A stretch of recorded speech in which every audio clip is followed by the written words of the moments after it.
आज मी बनवत आहे मेथी पराठा. मेथी पराठासाठी घेतलेले आहे लसणाची पेस्ट, डाळीचं पीठ आणि गव्हाचं पीठ. मी गव्हाचं पीठ चाळून घेतलेलं आहे. आता आपण टाकूया हळद, लाल तिखट आणि जिरा. आता आपण याला मळून घ्यायचं आहे. मीठ टाकायचं आहे चवीनुसार.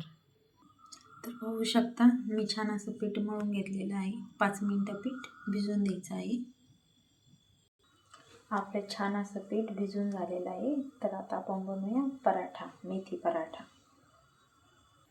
पाहू शकता छान असा आपला पराठा बनवून झालेला आहे. तर आपण याला भाजून घेऊया. छान असा पराठा आपला भाजत आहे. पाहू शकता.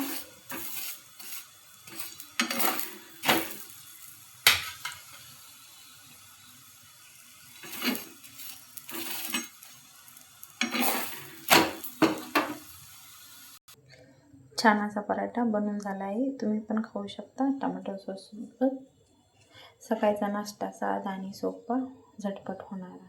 व्हिडिओ आवडल्यास लाईक करा, शेअर करा आणि सबस्क्राईब करा. थँक्यू.